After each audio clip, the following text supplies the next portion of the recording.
Well, good afternoon. Welcome to the City Council meeting for Tuesday, April 19th, 2022. Ms. Hilbrick, will you please call roll? Councilman De La Garza? I am present. Mayor Pro Tem Solis? Here. Councilman Crocker? Here. Councilwoman Scott? Here. Councilman Young? Here. Councilman Lofgren? Here. And Mayor Bachnight. Here. And if y'all will please rise for the pledges, followed by a moment of silence. I pledge allegiance to the flag of the United States of America and to the republic for which it stands, one nation, under God, indivisible, with liberty and justice for all. Honor the Texas flag. I pledge allegiance to thee, Texas, one state, indivisible, one and indivisible.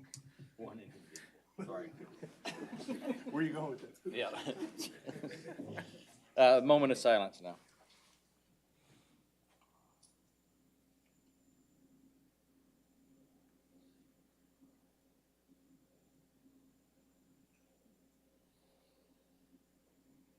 Thank you.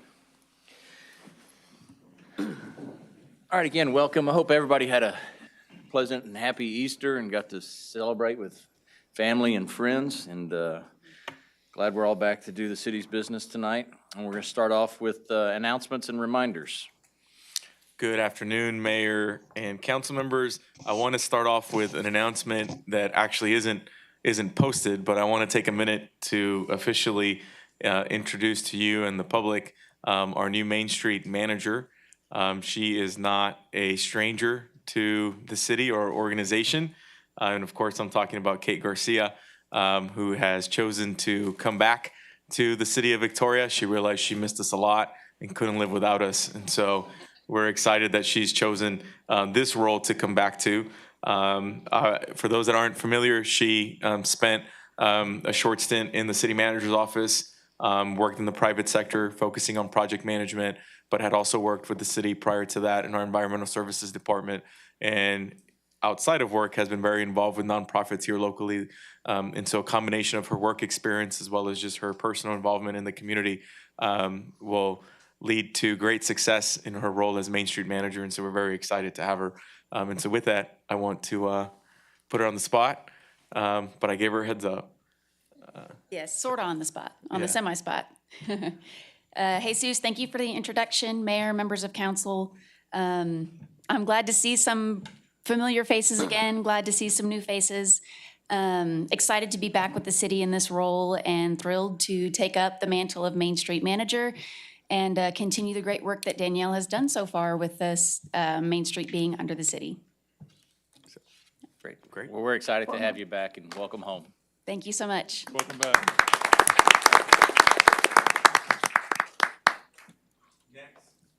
Is it on? Is it on? All right. I want to ask Kimberly Sigmont to come up and provide an update on the Riverside Stadium 75th anniversary.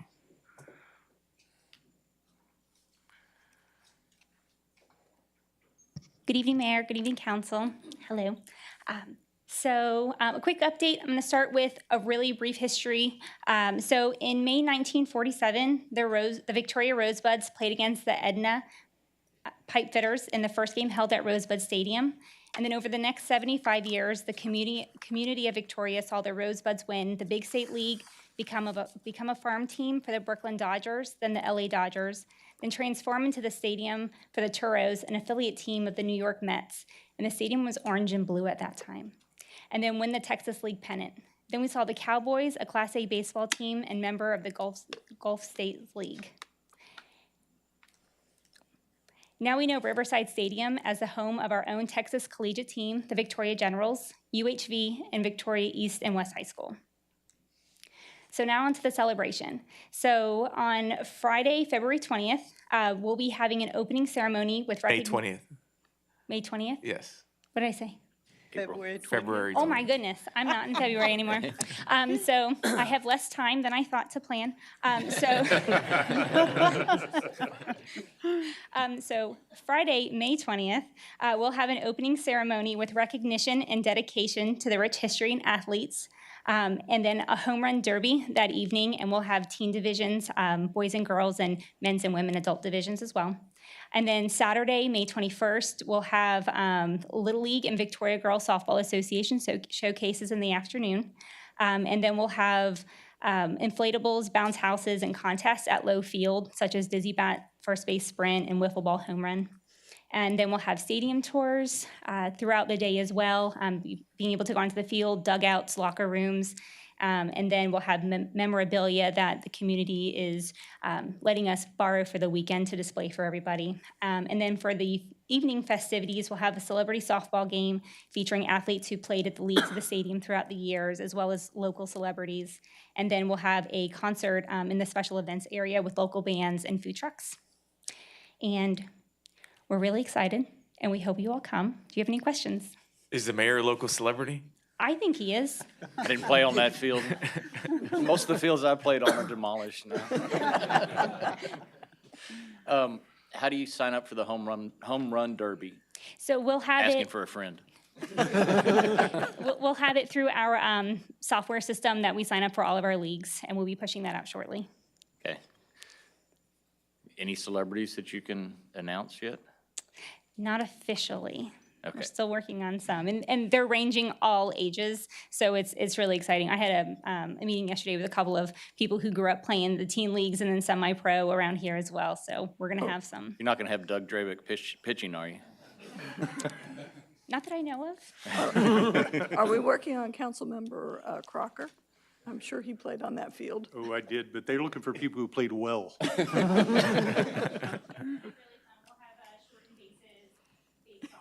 Be great.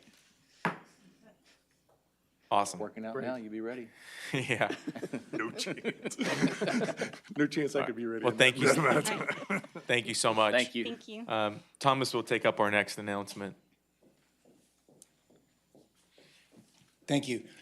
Mayor and Council, I know it's a long meeting tonight, so I won't take up much time officially announcing my retirement from the city on June 30th of this year. I've already mentioned it to all of you, and I think the newspaper has done a great job of covering it this weekend. I'm looking forward to joining the firm of Roberts, Odafe, Whitty, and Wall down in Port Lavaca, where I can continue public service for cities and school districts and other governmental entities in the entire region. And so it really, as I said, in other places, I'm not leaving the city of Victoria. I'm just looking to expand the scope of the public that I'm willing to serve. And I'm really looking forward to the next chapter. But I hope you will allow me a brief moment of indulgence to speak to an item that's later on your agenda tonight. I believe it's item E1, where you're going to be considering my replacement. And I would be remiss if I didn't take just a minute to speak favorably about Miss Allison Lacey, who you're considering hiring to be your next city attorney. You know she's a Victoria native. You know that she's dedicated to this community. But what the public might not know is that since 2020, when she was promoted to be the deputy city attorney, she has been the primary legal counsel of some of the biggest city departments: Public Works, Fire, Environmental Services, that does all of the trash, Parks Department, I'm going to forget, Development Services, Building and Equipment Services, and the Public Library. She has been a fabulous attorney for those departments. She's demonstrated that she's ready to step up into this job. And what nobody probably knows as well as I know is that one of the roles she has served in our department has been as my sounding board. Just about every idea that I've brought here to discuss with you at council, I've talked with her about ahead of time. And she's been the one who's talked me down from some positions that probably I shouldn't have been taking.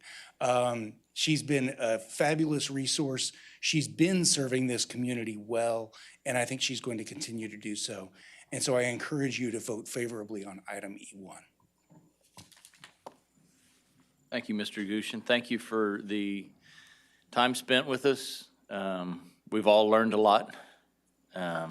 Appreciated your counsel through the years, and I enjoy the banter, whether it's Robert's rules or other items that we don't necessarily agree on. But thank you. Your efforts have been tremendous, especially with COVID and Hurricane Harvey. You essentially end up being the attorney for the entire county. Most people don't realize that when it's the Emergency Operations Center. You're the legal counsel in that room for the policy group. it helps. So appreciate that, and that's a lot of time spent during difficult times for your family and for everybody around you, and you served admirably. Excuse me, that's a mouthful for me. But thank you. Well said.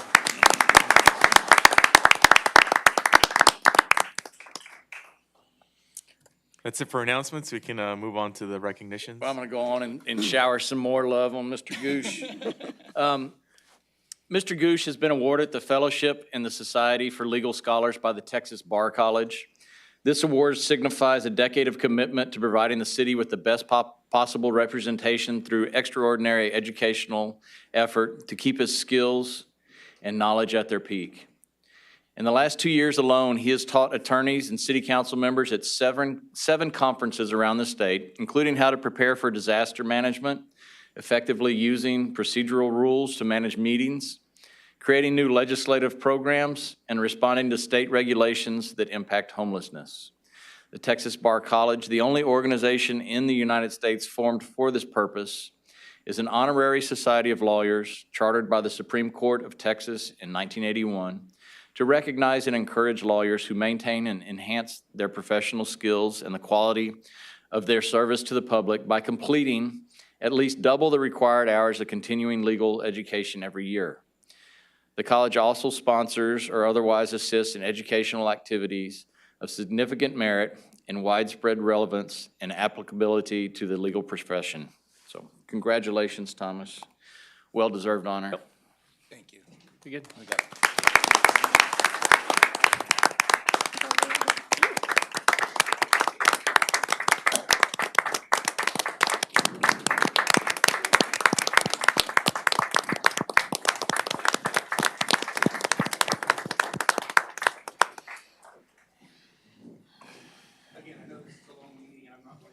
Except to say I appreciate the support that council has given me over the last 10 years. It's been actually closer to 20 different opportunities I've had to teach city council members and other attorneys about issues that we've been dealing with here in Victoria. And I always do my best to try to make Victoria look good. Thank you. Thank you. I have one other one. Do you have one too? No. Okay. I wanted to recognize a couple of city employees, and I know that this is typically something that Mr. Garza takes care of, but I had a report from a citizen of some aggressive vagrants that were camping in a public property, and actually a pretty dangerous public property in a drainage ditch. And patrol officers Vela and Johnson, along with Sergeants Martin and Brewer, went and talked to the 5 individuals and explained everything to them. Of course, as you can imagine, they weren't very happy to be leaving. But these vagrants had been aggressive towards citizens, doing things on people's properties that they shouldn't have been doing. And they left behind a lot of trash as well. And Daryl Barnes from the Solid Waste Department went out there. He had an entire pickup truck load plus more of trash that was left behind. But all these employees went above and beyond, just taking care of what could have escalated into a dangerous situation and getting it taken care of, and I really appreciate it, and the prompt response from everybody, so thank you. All right, that's all I have for public and employee recognitions. Items from council. Yes, ma'am. So after us showering Mr. Goosh with all these accolades, I want to put him back to work. I've had been contacted by constituents in the Bell Tower subdivision, also in the Fleetwood subdivision, about people storing trailers, whether they're, to a large extent, it's the trailers that you haul things on, but also just storing cars on the street for extended periods of time. And I know that the police department can do something on that, but it's a little bit difficult and certainly not a high priority. And I've explained that to my constituents. It's not a high priority, but still in all, it is something that they deserve some help with. And so I understand that effective September 1st of '21, there was a revision in the occupations code that might allow the city to use some other departments or use some other means to help us with this situation. And so if we could get some kind of report at a future agenda on possibly some new ways to help us deal with that, because I suspect everybody hears from constituents from time to time. Yes, ma'am, I'm familiar with the bill you're describing, and I'd be happy to give that report. Thank you. I've got one, Mr. Mayor. Again, some constituents have come to me in regards to concerns about demolition of some historic structures or what they deem historic structures. You know, as with our city and us looking at the historical value and historical tourism being a part of that, I wanted to at least have a discussion up here and staff's involvement as well. What is the city's role in helping preserve this? To educate ourselves in that regard, educate the public and other entities that are involved in historic preservation. Again, I imagine it's a delicate topic to discuss, but at least let's get it out there and have a discussion about that. Let's add it to the next meeting's agenda then, so we can Okay, have a good No, I'm discussion good. about it. thank you. Yeah. Anybody else? No. All right. Citizens communication. We have one gentleman this evening, Mr. Michael Vandera. Great. I just wanted to thank the city attorney for some animal rules he made. That was probably his most important accomplishment in his career since he's been here. There's too many dogs and cats running loose, and he made a rule and a law where you have to get them fixed, and animal control was giving them 6 months before they started enforcing it. I think it's the 6-month rule. And also, when they capture one of your animals, you're supposed to get it chipped. And another thing he accomplished was he updated the city charter. It was about 50 years behind time, and he updated to the year 2022. So I appreciate it. And I still have loose pit bulls running in my trailer area. It was on my yard, and no, it's been running around loose since November, and animal control did give him a ticket, but despite that, it's still running loose. I talked to the commissioner's court, and if that dog owner don't do something, I'm just going to file another citizen's complaint. I did file one in October for those 2 pit bulls that attacked police officers, and that was resolved. But just wanted to tell Mr. Thomas, I can't pronounce your last name, so good luck in his future. And we've had problems with Cadillac converters being stolen, and the police department did make a couple arrests. One was a friend of the ex-trailer park managers. As you know, he was indicted for organized crime while he was a trailer park manager, and he had some very sketchy friends. And another thing we have going on in the trailer park, we have sex offenders. I don't know if sex offenders are allowed to live there because that's a school zone, but one person lived there one day and moved because she found out her neighbor was a sex offender. And I wish someone could look into all that. Thanks, and have a good afternoon, everyone. Thank you. Okay, that'll close citizens' communications, and we'll go into items with public hearings. Item C1 is an ordinance amending and readopting traffic regulation schedules as provided in various sections of the city code. Good evening, council, mayor. This is, we're bringing the traffic ordinance to adopt the regulation schedules, and it's for 2 areas. There it went. The first area being the soccer field area. It is Red River from Vine Street all the way to Memorial. Currently, Red River has no parking from Vine Street to Sam Houston. We're extending it all the way down because of the parking lot we've installed to keep the vehicles from parking along the road and causing damage to the road. Also included in that same no parking restriction would be along Bluff Street.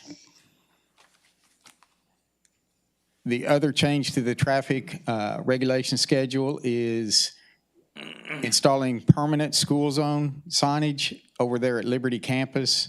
This is where the Stroman closed, moved their campus out here. We've already got the signs erected and the school flashers are operational at this time. And these are the two big changes. All right, at this time, I'll open a public hearing on item C1. Anybody wishing to speak on this topic, please come forward to the microphone. Seeing no one rise up, we will close the public hearing. And we have any further questions for Mr. Gill? Yeah, I have a question. I noticed that some school zones are 20 and some are 25. Is there a reason? The slower speeds are in front of the elementary schools, typically. This is a standard. This one is set up at 20. All the school zones are set up at 20. Some are 25 because they're on a faster street and you can only reduce the speed so much at one time. That's what I was wondering. Yeah. Okay, thank you. These are all 20. Okay. Does that mean they're keeping the school there? As far as I know, I have not heard anything Okay. different, but it's an issue that PD has been having, and police chief took me out there personally to show me the volume of children that walk from the school across Airline and into Ben Wilson area. So that's how we adopted the links. It was a coordinated effort between us and PD. Great. Can you go back to the Bluff picture? The Bluff in Red River?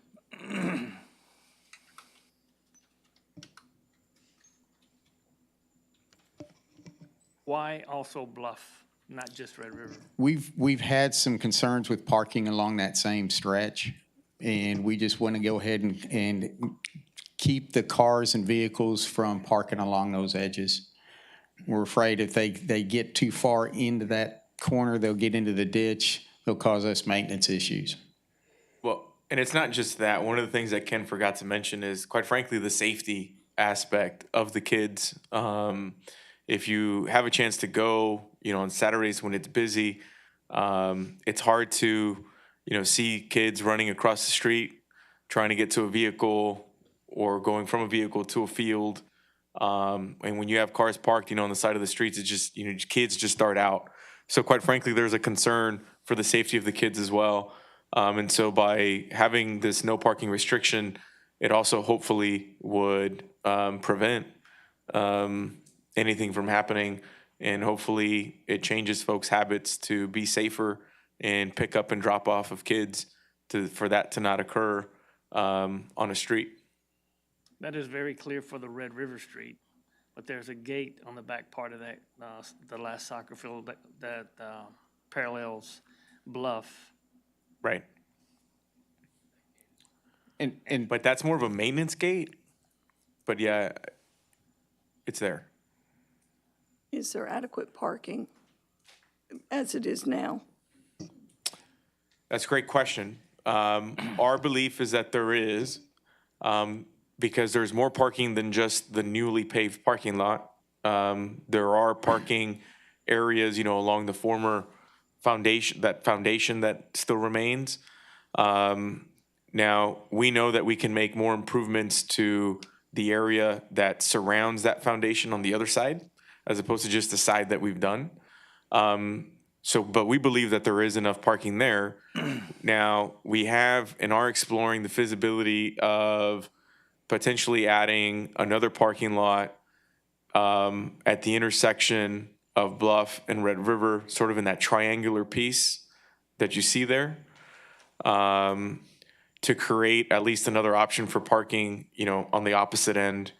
And then obviously we would have to create a safe crossing condition that hopefully folks would follow. But that would at least provide long-term, parking on both ends of that complex. And, obviously the master plan calls for, fields on the other side of Red River, sort of in that rectangle close to the intersection of Bluff and Red River. So obviously, if those become soccer fields, there would have to be, you know, another parking lot closer to that intersection. And that whole intersection would have to just be a safer cross condition. Part of what came out of the parks master plan that has also come out even in this setting is us trying to change the perception on where the park starts. So that hopefully it slows down traffic as people go through this whole area, as opposed to people's perception thinking that the entrance to the park is when you get to the stop sign in front of the stadium, right? And so we know that there's improvements that need to be made, whether it's signage, speed limit, you know, other infrastructure improvements to hopefully just make this whole area safer long-term. But in the meantime, this is a step, you know, in that direction. So we need a motion to move forward. So move. Second it. Motion and a second to approve item C1. Is there any further discussion? All those in favor say aye. Aye. Those opposed, same sign. Motion carries. Item C2. Item C2 is a resolution establishing the City of Victoria PACE program and to approve a professional services agreement with Texas PACE Authority to administer the City of Victoria PACE program. Good evening, Mayor and members of council. Tonight, I do have a representative with me again from the Texas PACE Authority, and that is Charlene Heidinger. I'm sorry if I missaid that. But to do a brief recap on what we have tonight, first, at the last council meeting, we presented the item to you as a letter of intent for the resolution. Tonight, you have the resolution and a professional services agreement with the Texas PACE Authority to consider. If you have any questions, I can help, and so can Charlene. No, this is a wonderful program. Yep. So at this time, let me open a public hearing on item C2. Anybody wishing to speak on this item, please come forward to the microphone. Thank you, Mr. Mayor, council members, Mr. Garcia. My name is Charlene Heidinger. I am the president of Texas PACE Authority. We are a 501c3 that was created to administer this program for cities and counties across the state. You will be number 78 if you choose to move forward today, and it will be our honor to serve you. We do this as a public service. There is no cost to taxpayers. We do not have an impact on staff, but our hope is to make the improvements to commercial and nonprofit properties to make them more energy efficient, water efficient, to create power on site, to make that financially viable, which we have seen across the state with regard to older properties and historic properties. Often the addition of this financing mechanism makes those properties pencil as cash flow positive so that they can be brought back on the tax rolls, become places for employment. And so the whole idea here is to remove barriers of this expensive improvements to properties so that these businesses become stronger, their operating income increases, they can hire more people and bring more vibrancy to the city. So we're very grateful for Ms. Williams bringing this to your attention, and we look forward to working with her and with Kate and with all of you. I know you have a busy schedule tonight, so if I can answer questions, I'm happy to do that. Otherwise, I'll get out of your way. Thank you and welcome. Thank you. Yes, thank you for working with us on this one. Our pleasure. Thank you. Okay, at this time, if no one else would like to speak, I will close the public hearing. Entertain any motions. I move we adopt this item. Second. Okay, we got a motion and a second to adopt item C2. Is there any further discussion? Seeing none, all those in favor say aye. Aye. Those opposed, same sign. Item carries. Consent agenda. Okay, item D1 is the adoption of minutes of the special meeting on March 30th, 2022, and the regular meeting on April 5th, 2022. Item D2 is a resolution approving a variance to section 21-82A 1 and 2 for a property located at 2514 Callis Street in order to allow the platting for a single-family residential lot. Item D3 is a resolution approving a variance to Section 21-52F for a property located at the southwest of Escalera Ranch Road and FM 1685 intersection to allow for a cul-de-sac length greater than 750 feet while serving more than 24 residential lots. And item D4 is a resolution ratifying a change order number 8 for Crestwood Drive Reconstruction Project Phase 2, which is Navarro Street to Laurent Street, to Brandon Paving Company LTD in the amount of $73,701. And item D5 is a resolution approving a sales contract for the property located at 1204 East North Street to Cable One Incorporated DBA Sparklight in the amount of $8,000. I move we accept the consent agenda as read. Second. I have a motion and a second. All those in favor say aye. Aye. Those opposed, same sign. All right, item E1. Item E1 is a resolution approving appointing Deputy City Attorney Allison Lacey to the City Attorney effective May 1st, 2022, and authorizing the mayor to execute an employment agreement with Allison Lacey as City Attorney. Thank you. I know this says this is by Ms. Lacey as her presentation, but I didn't expect her to get up there. It should have said mine to do, so. And so I'll only take 15 minutes. Are you going to go to the podium? I got the clock ready to go. Yes. So anyway, very excited for you, Ms. Lacey. Look forward to you working with us if this so passes. So I do need a motion. I so move. I second it. Okay, motion in a second. So really excited for you. She's going to start May 1st. She and Thomas will both be our city attorneys through the end of June. And then she will be here with us and guide us. So, Do you have any? I'm happy to answer any questions if y'all have any at this time. I can't think of any. No. Just really, really excited for you. Thank you, Congratulations. Mayor, Council. I won't take 15 minutes, I promise. I would like to say thank you so much. I know that I have some literally and figuratively tremendous shoes to fill in this position, but I will say I'm so excited to get to work with all of you. When I came to the city 6.5 years ago, I had the goal of being the city attorney someday. And what I didn't realize was that I was going to get to work with some of the most tremendous, dedicated, selfless people in the city of Victoria, including yourselves. And so I am just so grateful to be up here tonight. I have to say, and sorry if I get a little choked up here, but thank you to Thomas, who has been my mentor and my teacher for the last 6.5 years. And I can say from personal experience that the animal ordinance is not his, greatest accomplishment. But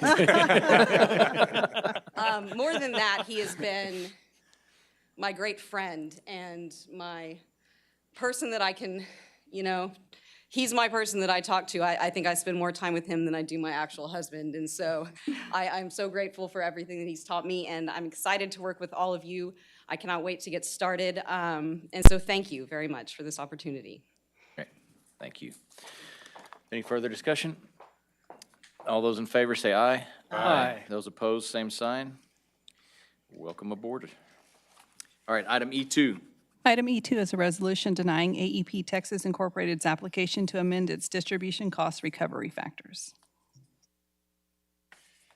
Have y'all heard from the attorneys enough tonight yet? Congratulations, Allison, and thank you for your kind words. The distribution cost recovery factor is a part of the fee that AEP charges to customers on electrical bills. They apply on a regular basis to have that cost factor adjusted so that they can cover the costs of running the distribution lines. Those are the big lines through town. Here in the city of Victoria, the city retains original jurisdiction in order to regulate the prices that customers pay for electricity. And so we have the right to review and approve or disapprove this distribution cost recovery factor amendment. My recommendation is that City Council deny this initially in order to allow time for the city to review in more detail the basis for the request for this adjustment. This is a standard process. We've done this in the past before. We will hire outside counsel. It's listed there in the resolution. That outside counsel firm will represent not only the city of Victoria, but most of the cities in this region. And they will review the entire distribution cost recovery factor application and then work with AEP to reach typically a settlement that will reduce the amount that customers will have to pay on their electrical bills. I'll report back to you whenever we do hear a result of this. Thank you. Is the amount on the resolution the amount that would be distributed between all the cities? Is that what they're saying? That's correct. $27.56 million is the amount of the increase that AEP is seeking.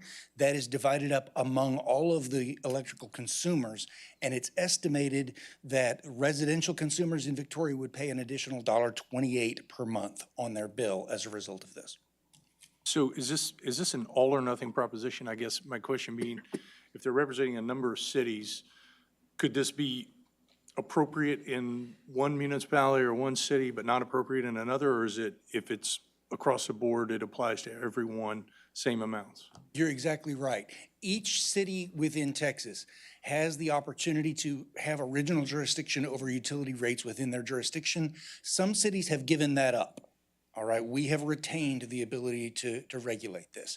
Likewise, in what they call the environs, which is outside of city limits, out in the counties of the state, there is no one who has jurisdiction over it. And so in both those cities that have given up original jurisdiction and in the environs, this case would go directly to the Public Utility Commission, who would review it and typically approve it unless there's an objection from somebody. Got it. Thank you. Thanks. Anybody have a motion? I do. I move that we, And I second. okay. Got a motion to approve in a second. Is there any further discussion? All those in favor say aye. Aye. Those opposed, same sign. Item E2 carries. E3.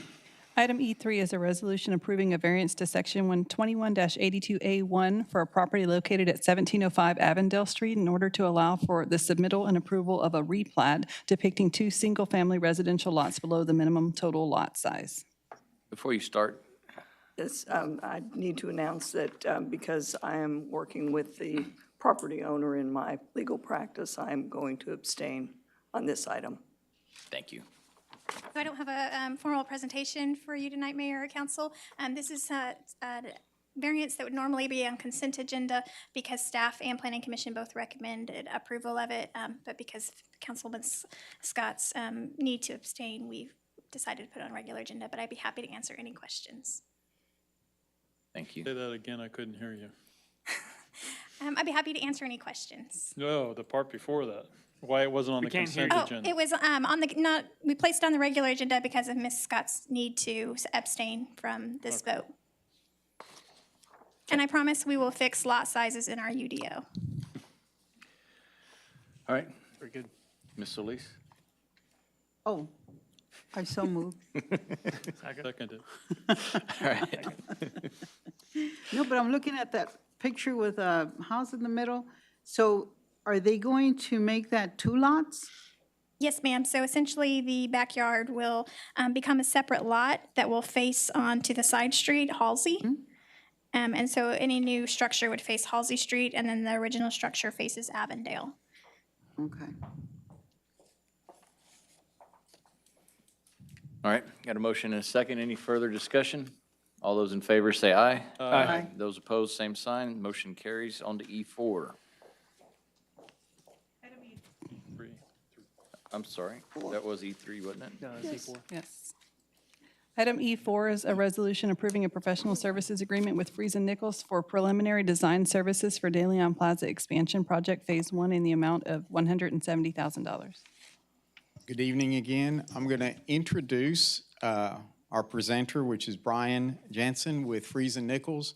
But to give it a little background, this is part of the beginning phase of Downtown Master Plan. It was in there to look at a DeLeon expansion project and we've moved forward with that. And this is getting the preliminary engineering done so that we can look at the options, get a 30% design submittal, be able to come back and show it to you to review, maybe in a work session, to look at the options that they're going to bring. But I'm going to introduce it to Brian to go ahead and go through his presentation.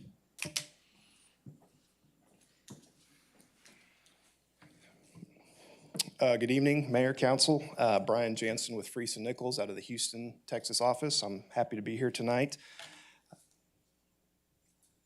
Okay, just to give everybody a little bit of background, as Ken mentioned, this project was identified as a catalyst project in the Downtown Master Plan, which was adopted in October of 2021. What it did was identify DeLeon Plaza as basically a synergy point for the redevelopment of downtown and to create some economic development in and around the area. There were two projects that were identified. One was the expansion of the plaza, but one was also to install a public restroom downtown. The plan recommended a 1 to 3 year initiation timeframe, which we're kind of right in the middle of. And this particular proposal is for, like Ken said, for us to do preliminary design and to confirm a program and to get a pretty good handle on what the actual cost to construct would be for this project. As I'm sure all of you are aware, this area is ripe for a little bit of TLC. Just sort of moving from left to right, in the top left, you'll see that there are some traffic signal cabinets which would need to be relocated. This is sort of the access point of the plaza with the building across 4th Street. We do have some storm drainage infrastructure that will need to be modified. The intent is to bring the plaza space essentially up to the existing curb elevation. So we'll have to treat the drainage a little bit differently to get the area to drain off appropriately. So we will have some engineering related to storm drainage. Moving on to the top right, this is the north side of 4th Street. And as you can tell, we do have a dissimilar paving surface, which we would want to update to really provide this as a cohesive project, as well as try to get a little bit more period-specific lighting fixture like we have on the DeLeon Plaza side. You know, those fixtures are probably from the early 1900s on the plaza side, and we would want to try to match that just to provide a more cohesive overall project. Bottom left, you can see we've got a very immense existing urban tree canopy scenario. That tree right there that you're looking at is right behind the Six Flags monument. So we want to make sure that whatever we do, tree preservation is top of our mind. Those are assets that are irreplaceable. Next, we will have a need to upgrade and modernize the electrical facilities within the site. I'll talk a little bit more about some new facilities that will be constructed on this site. So getting all of this electrical work inside an appropriate electrical room will be part of this project. And then on the bottom right, you can see that we do have kind of a mismatch of site furnishings, several different styles of receptacles, sort of different vintages in the site. We would want to sort of make all of that cohesive. So I'm sure all of you have seen this exhibit. This was what was produced during the master planning phase. For the purposes of this contract, phase 1 would be everything sort of geographically located within that white rectangle. And phase 2, which would be a future phase, is located within the blue rectangle. So the limits of the phase 1 scope of work would be basically the north right-of-way line of Forest. So as of right now, the major program elements that we're considering are a restroom facility, which would be approximately 1,000 square feet. You would have 4 fixtures each for men's and women's, as well as about 150 square foot storage room and 150 square feet or square foot electrical and mechanical room for the other things that we're planning on site. We were considering a open-air performance pavilion. Could I stop you for a second on that restroom? Is that something that we're anticipating using when events are going on there and not having it available 24 hours a day, 7 days a week? That's an operational discussion, That's not a operational. design Okay, okay. Gotcha. issue. But yeah, but that's definitely a good thing for us on the operational side Right. As to figure out. Sure. And then, so the performance pavilion would be something where you could host any number of activities throughout the year, whether it's during your Christmas celebrations, small performances. If you have lunch on the squared kind of a thing, it'd be a good place for a band to set up. I would mention that both of these buildings are going to have be basically historically appropriate. As we move forward with this, we have an architect on board who will be assisting in the design, but this is not going to be something that is purchased out of a catalog. This will be designed by an architect with the understanding that this needs to fit within the historical context of the pavilion. Brian, excuse me, I don't mean to interrupt, but are these, is the pavilion and the water feature, are they going to be in front of the bank or on the other side? So If you go back to the other picture, can you just pinpoint where they're going to be at? let me just move forward here real quick. So this particular image that was in the master plan, this was a conceptual image on basically high-level programmatic ideas. And as you can see here, we've got a pavilion, we've got a water feature. And so what this basically contract is to basically figure out how best all the site adjacencies work. So to answer your question, we don't know yet. That will evolve out of this design process where, where's the best location for food truck parking, where's the best location for the pavilion, restroom, water feature. But to answer your question, we haven't really figured it out yet, but that's sort of what this process is intended to flesh out. There would, like you had mentioned, we are considering an in-ground water feature, something that would be timer controlled. It would be a system that would drain into the storm sewer. It would be we can design it any number of ways, but something similar to this is what we're intending. We're not intending any kind of overhead splash buckets or anything like that. Something very subtle that would cause a little bit of ambient noise and something that the kiddos could run around in if they so choose. The closure of West Forest Street is key to making this at Plaza Expansion. That would be between Bridge and Main. The intent is to have that semi-permanently closed. We would have activated bollards on either end that would allow food trucks to come in, service drop-off to come in, but the general public would become a pedestrian space ultimately.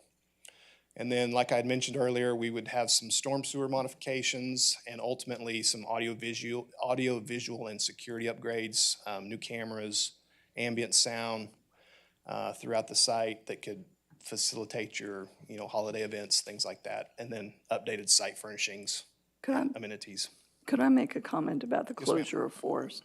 This is something that I've been very concerned about. I know that it's in the plan. I know I voted for the plan, but I've continued to express concern for the times that the downtown functions as a business function during the day, not for events on the weekends and so forth.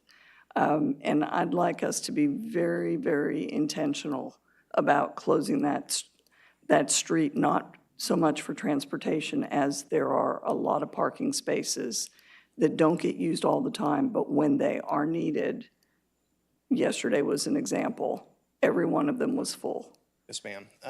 That's understood. I think when they did the master plan, they took a little high-level look at the parking in downtown, and Victoria is very similar to most other downtowns. Is if you take the downtown as a whole, the parking situation is adequate.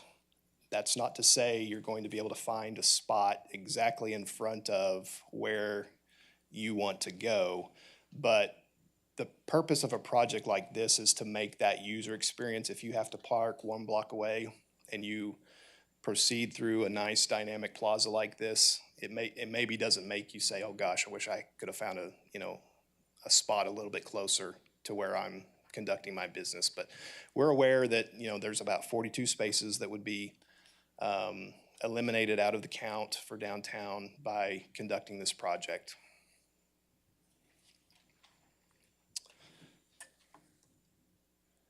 Okay, so the next step, as part of this contract, what we will be doing first is we will be doing a full survey of not only the plaza, but also the 4 rights-of-way on all 4 sides. And we will take in the piece that is in front of the O'Connor building in preparation for any phase 2 work that comes down. At least we would have the survey completed and it will be all tied together. We will do a geotechnical investigation, and like I had mentioned, this first stage will be a site plan confirmation where we'll go and we'll have some discussions with the city leadership, and we'll come up with some options, and we'll work together to come up with a preferred alternative, and then that will be the basis of the preliminary design, which is about a 30% level of finish. And those key areas that we will provide preliminary design drawings, which will be the major cost drivers, will be architecture, landscape and site design, roadway and drainage, electrical, and the water feature. And then at the end of that point, we will have an opinion of probable cost. And once that occurs, we will come back to council with a design and a cost and talk about the next step from there. And just to add on to that, we're taking a very deliberate approach to this in terms of taking it one step at a time, for the same reason that, there's question marks around the total price of construction, there's question marks around impact, and so rather than simply just going into this automatically awarding, a contract for the whole thing, we're very intentionally taking one piece at a time. And so that's why this is only to get us to 30%. Then that'll give us an opportunity to fine tune cost, continue addressing some concerns. Of course, our hope is that it just continues to get people excited, and we just continue to snowball that. That's our hope. But at the same time, we're cognizant of the concerns and everything else, and so that's why one step at a time with it. I have a question. During the time they closed the street for Christmas, did we have a lot of complaints, or was it something that was acceptable by the, citizens to where it wasn't a problem? Yeah, I'll have Danielle answer that. I have not fielded any complaints. They haven't made it to me, at least, from the citizens and the public for closing down the street during the time that we have the tree up. So Approximately how long did we close that street? it's close to 2 months. We see, and if we didn't have too many problems, maybe the citizens are ready for a change and they'll accept it. At first when we started talking about it, I know everybody was like, a parking space, but for something that they can enjoy, I think it would be something that would be more acceptable. When, to be fair to the question, last year, obviously, with the pandemic, nothing was the way that it normally would be, right? Mm-hmm. And so the first year that we had the tree and closed the street, that would have been, December of 2020, with the pandemic. 2020. Right. So the pandemic was already around. Then last year, right, December 21. So we're cognizant and mindful that even though this has happened, it happened, during a pandemic period where, proceedings at the court, were not in full effect. Okay. And so, we're mindful of that, I guess is my point. And it's just something that's it's just the facts, right? While that's a good point, we can't just dismiss the fact that we were in a pandemic. Oh, okay. Who owns the property that borders Forest on the north side? Who owns? The bank. I don't know if you're looking for a specific name. It's KPG Commercial. Yes, so are we going to work with them in purchasing that a Yeah, property? great question. Can you go on the slide? Can you go to the conceptual? Right. So this item is listed on the agenda as very specific for phase one because what we are, I guess, qualifying as a phase one actually doesn't take into account any of the private property that is on that part. So the geographical boundary of this expansion of the plaza and part of this scope actually ends at the sidewalk on the north side. So this does not start getting into the private property piece. Now, obviously, they'll be involved. They're a stakeholder. You know, we're mindful of that. But at this point, what we're looking at designing doesn't actually get into private property. Was the water feature in the design? The water feature is Or on the in street. It looks like it's on the street. Right in the middle. Yeah. Yeah. There are actually two water features. One is the streams of water coming out of the pavement, if you will, and then the other one is like a fountain in the phase two area. And we intentionally, that's why we have a phase one and phase two, because we recognize that the private property and getting with KPG commercial will take a little bit more time and consideration. And one of the things that hasn't come up is, of course, our discussion that we had at our workshop that this is something we want to explore doing leading up to our bicentennial in 2024. And so being cognizant of the fact that, you know, working with a private property will realistically take longer, even more reason to just focus on the real estate that we already have control over, if you will, or jurisdiction, and just focus on that as this first piece. Yeah, I'd like to say, I mean, this is an exciting picture, and I'm as excited as anybody. I have that lingering concern, but, you know, this is great, and I think we could do a lot of good with this expansion. All right. Great. So if there's no further questions for him, we have a motion. I so move. I'll second. I have a motion and a second to approve item E4. Is there any further discussion? All those in, I was going to say, I just love the idea of this. I mean, we talk about transformational projects, and this is transformational for downtown. I'm going to hold my judgment till I see the 30% design. Well, the idea of it is transformational. The idea is, yes. I understand that. But we need to go through this definitely. Correct. Okay. With that, all those in favor say aye. Aye. Those opposed, same sign. And motion carries. Thank you, Brian. Thank you. Item E5.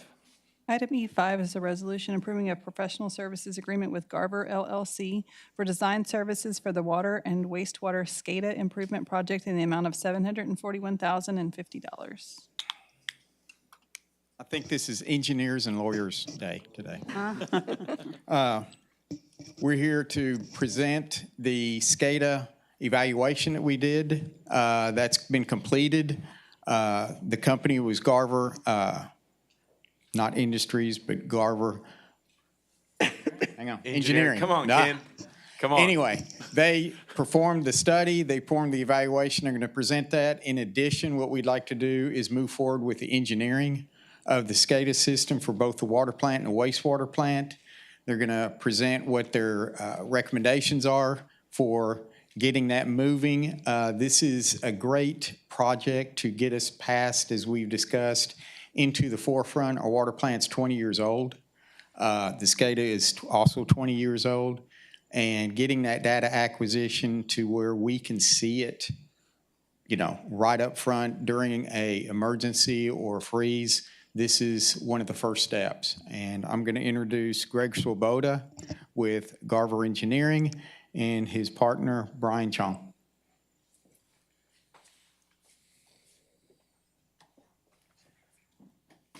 Thank you, Ken, and good evening, Mayor and council members, and thank you for the opportunity to be here. I am Greg Swoboda, and I serve as a project manager for Garver in regards to water and wastewater projects for Garver. And as Ken alluded to, I have Brian Chong with me as well, who Brian is an electrical instrumentation and SCADA lead for Garver. So as Ken alluded to, we have been conducting work with the city in regards to your existing water and wastewater SCADA systems. And as part of that work, we did an evaluation of your existing systems. The objectives of the evaluation that we have completed was to evaluate your existing water and wastewater SCADA systems, develop recommendations and a path forward for your SCADA system on your water and wastewater systems, and then develop a report to summarize those assessments and recommendations of a path forward. So the next few slides will discuss kind of the findings of our evaluation, and then we will get into the next steps.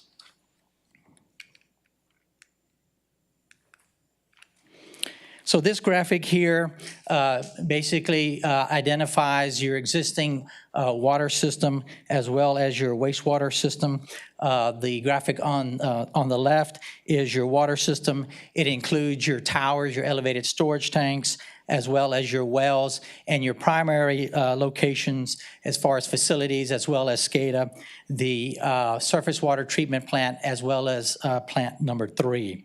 On the right-hand side is the wastewater system, and this as well identifies your wastewater components, which are your lift stations and your primary locations of your Odom wastewater treatment facility and your regional wastewater treatment facility.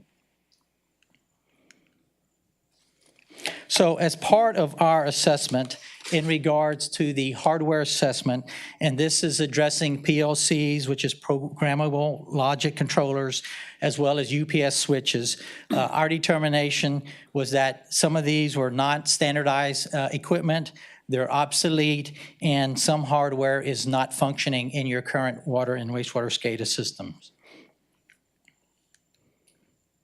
In regards to the security assessment, we found the lack of antivirus system that was not in place, which also allowed for being susceptible to cyber attacks in regards to your outdated software.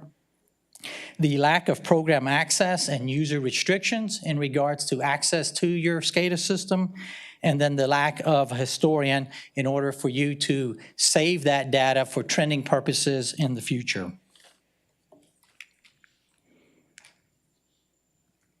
And then this graphic here is showing your overall SCADA system. This is a combination both of your water and wastewater systems. Currently, your wastewater SCADA system is connected to your water system. This all happens at what is called your plant number 3 in regards to your on your water system side. And I'll cover that a little bit more in a little more detail here in a few minutes. So that is the findings of our existing assessment. Then we'll talk about kind of what the proposed improvements are in order to address some of these findings that we found. So in regards to proposed improvements to the system-wide SCADA architecture, we will increase SCADA system performance.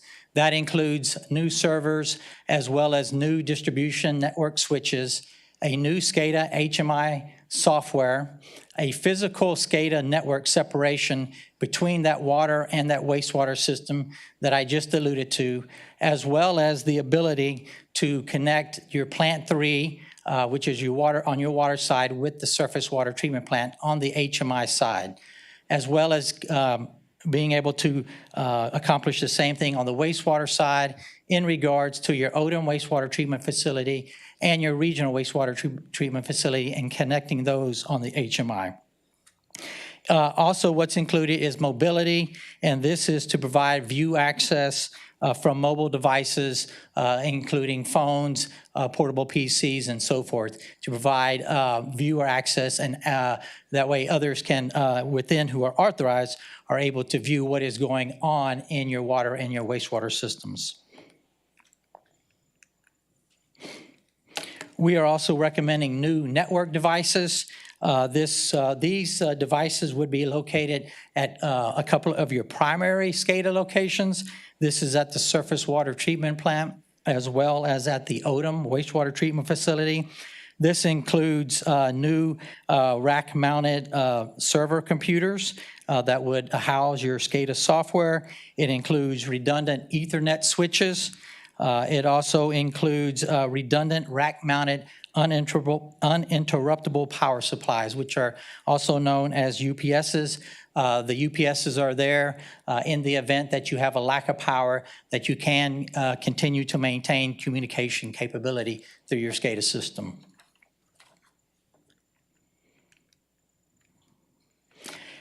In regards to new software, the new software will drive process improvements to increase accessibility and shortened response time.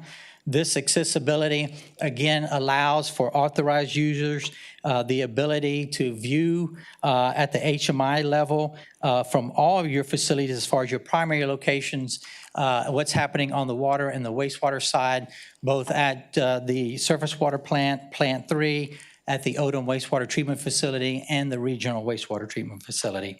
And again, it notes here in regards to the mobility and having the capability of being able to view what is happening in regards to SCADA on your SCADA system. So this new software will increase process efficiency and improve analysis and display of historian data. So we are, working with city staff, we are considering 2 software packages currently, or would consider 2 software packages as part of the project as we move forward, that being one called Ignition HMI and the other being Factory Talk View Site.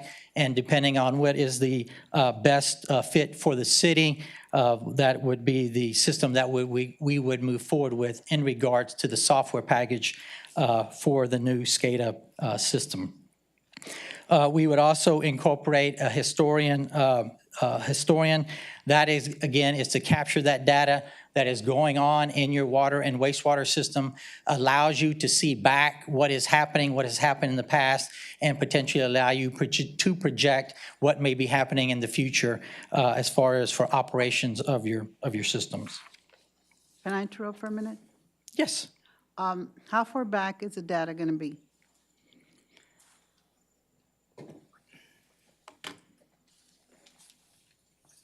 The question you're asking, how far back as in? The historical collection? data that we're going to capture and that we're going to have to look at.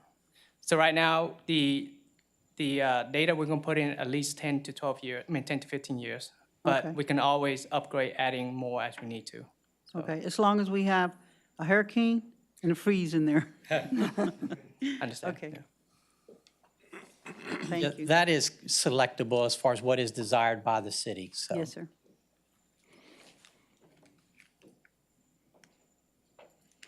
So also what's recommended as part of the proposed improvements is in regards to process control networks.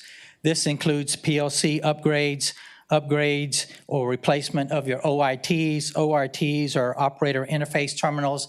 Those are smaller screens that you would have at each location that gives you the ability to see at each of those locations, whether it's a lift station, a tower, a well, to see what's going on right there at that particular location, as well as replacement of your network switches.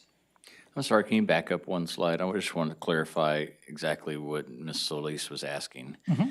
With this historian site edition, do we have existing 10 to 15 years worth of data that we can load into it? Or is it from once it's initiated, then it will retain for 10 or 15 years? Yes, once it's initiated, it will then retain into the future, so, correct. Now, you do have existing data or some existing data that can be carried over. I'm not sure what the extent of your existing data is, but you do have that capability. We do have currently the historian program at both the water and wastewater. More robust at the water plant, but we do have it. It's a matter of pulling some of that information in. And I'm sure it would cover the freeze and Hurricane Harvey. Now, I'll go back and make a caveat. Remember, a lot of that data we were getting in was not reliable data. One other point that I think that is really neat about this is the mobility aspect is right now, as EOC is down there in the room, they're having to rely on information that we're feeding. This mobility portion can bring that to the EOC, so there's a hard way to look at it while everybody's down there reacting and trying to make good judgmental decisions. Thank you. I have a question. You talked about that the system has a universal power, but what about it's acquiring data from different sources, excuse me. And are they battery backed up? So that, I mean, you can have a system, but if if the data acquisition things are down, how does it get data? I mean, So each location should have a UPS within each control panel, and the UPS is only lasts about an hour to 2 hours for them to lock in the data, not to lose the data. But it's not meant for operation for more than 2 hours. We can design like that, but the cost is going to be tremendous. So I think the only thing would be losing maybe are lift stations.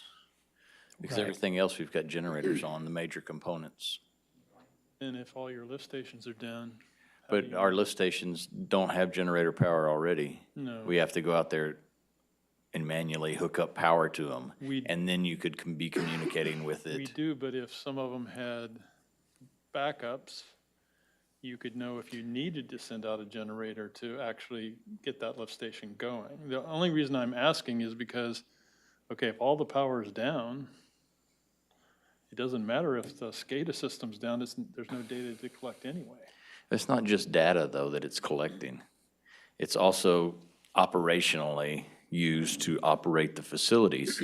So when, say you had a power outage across the city, generators would be expected to kick on at wastewater treatment plant, water treatment plant. That's where they were proposing to put these head-end equipments with the UPS backups.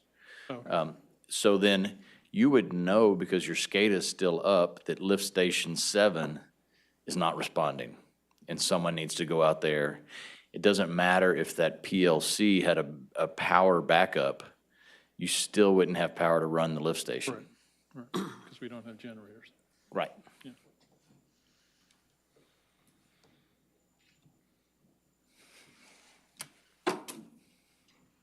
Another proposed recommendation for improvement is controller upgrades.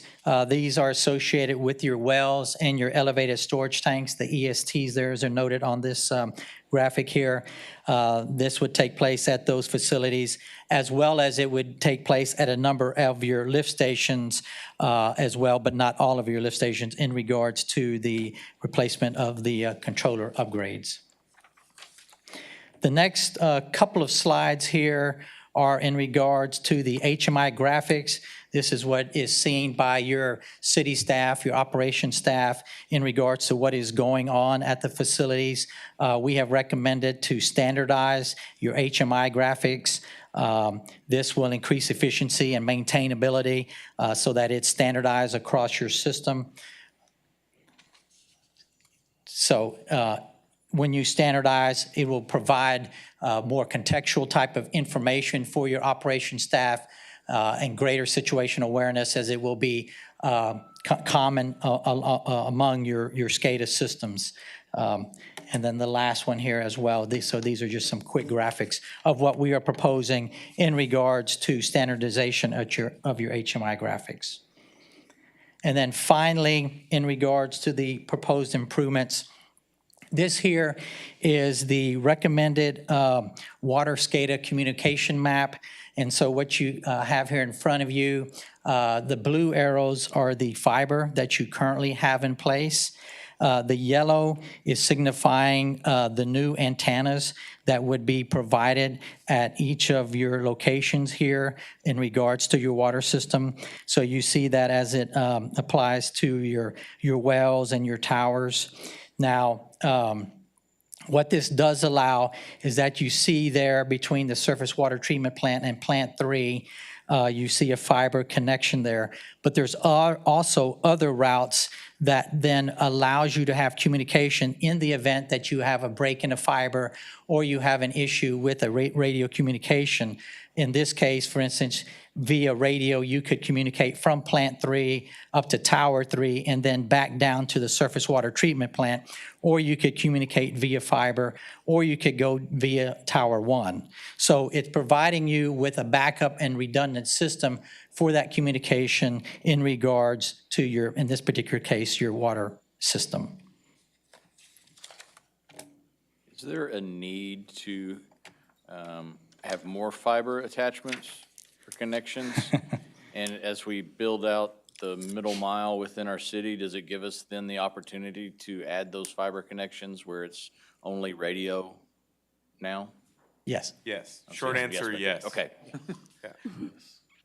Just real quick on that is, as part of the process that we've been doing with the middle mile, is we've already given these locations to the contractors, and as they build it out, we've said include as much as you can in that fiber build out. Okay, That great. touches these areas. Thank you.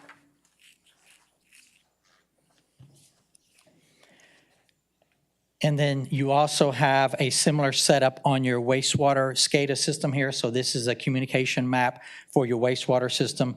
Again, it's providing you with that redundancy. You do have fiber in place, but this is the addition of new antennas for your lift stations that, again, provides that redundancy and backup for your system. So kind of in summary, what are the benefits of moving forward with this project? It provides for software and hardware redundancy. It reduces your single points of failure. It shortens response times and increases productivity of your city staff, your personnel. It gives you the trending capabilities where you can look backwards and see what has happened and allows you to project what may happen in the future. Obviously, a new system provides for reliability and lifespan into the future. And again, that access, mobile access, secure mobile access becomes available to you. So the next steps. Can I ask you a question about, real quick? Yes, sir. where you were? One of the things that I noticed in your initial slides was the deficiency was a lack of security. I didn't see that listed on kind of what this new system would address, but I'm assuming this new system will fill that gap, that we'll have a more secure system. That's a great question. I was actually going to ask James to come up and sort of expand on that and clarify some of that, because there is more there than sort of what meets the eye. Okay. Yeah. Right, so when they did their initial assessment, they looked on the servers, and at the time, the program we were running was it was a security service that was running. However, it's not typically installed normally, so it wasn't seeing, they were not able to identify that. Since that time, we've gone ahead and updated all the SCADA servers with our latest version of antivirus we're running on them, so they're all currently protected. And then whatever we're doing now, we'll just continue forward under this new design? Absolutely. Okay. We would still maintain our current security solution. Okay. Good, thank you, I appreciate that. So next steps. So we're here, as Ken alluded to for a professional services agreement for the design phase services. I'll talk a little bit more about that here in a minute. And then, so this is the design phase piece of it. We would be potentially back here in the near future to talk about bid phase services, the actual bidding of the project, as well as the construction phase services for the project. So what's included? On the water side of it, it will address your 10 water wells, your 5 elevated storage tanks, your 2 pump stations, which are your river and your raw water pump stations, the surface water treatment plant number 3, and replacement of existing servers. Of course, this includes the hardware as well as the security that was just mentioned. On the wastewater side, it includes your 18 lift stations, your regional wastewater treatment plant, the Odom wastewater treatment plant, as well as the replacement of existing servers at the Odom wastewater treatment plant.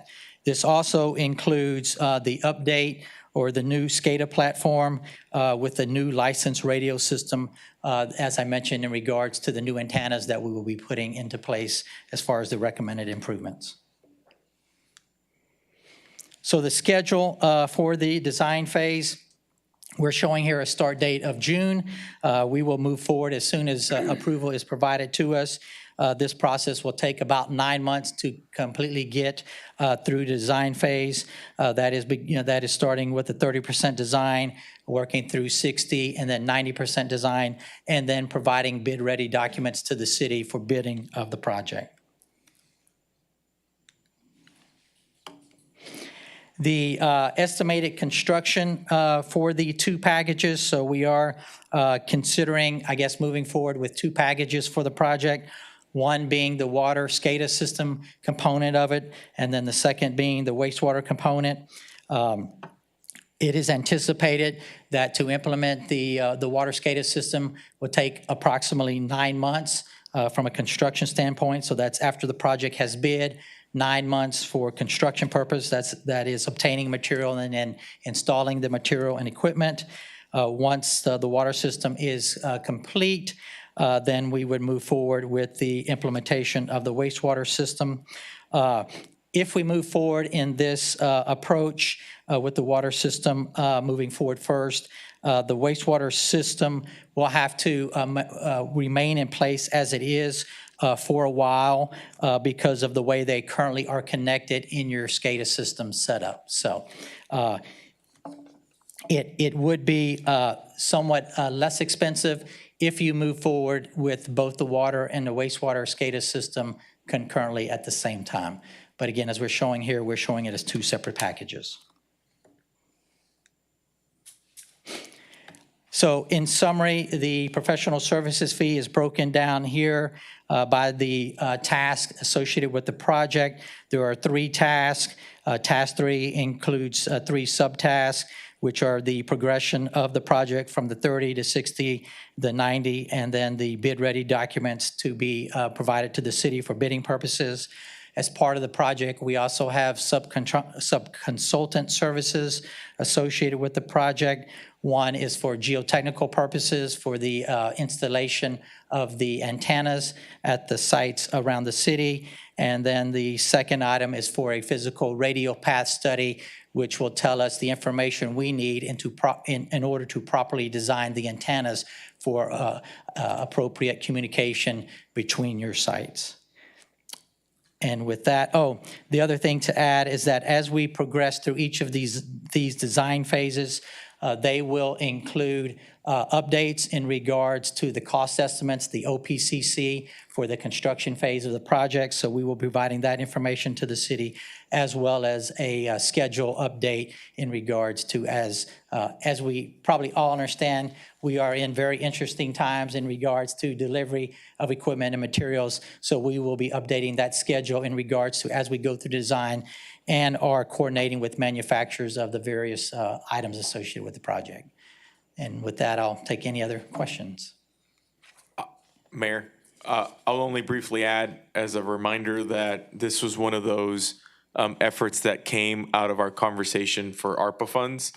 And so our ARPA funds is what we're using to fund this effort. You may recall that we had set aside $1 million for the first phase. This is obviously coming in a little less than that. So we'll cross sort of that bridge, once we just revisit ARPA funds. But I just want to make clear that this is one of those projects that we're initiating with ARPA funds.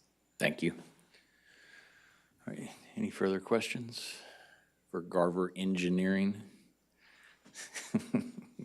Thank you for that presentation. It was complicated, but you did your best. Yes. One of the rare times that I caught on. You sounded like you knew what you were talking about. Yeah. Yeah. All right, is there a motion? I'll move for approval, item E5. Second it. I got a motion and a second to approve it. Any further discussion? All those in favor say aye. Aye. Those opposed, same sign. Item carries. And we're on to E6. 6 is a professional services agreement with Garver. Can you hold? Oh, You're gonna read it? Item E6 is a resolution approving a professional services agreement with Garver LLC for an engineering evaluation of the regional wastewater treatment plant facility in the amount of $225,729.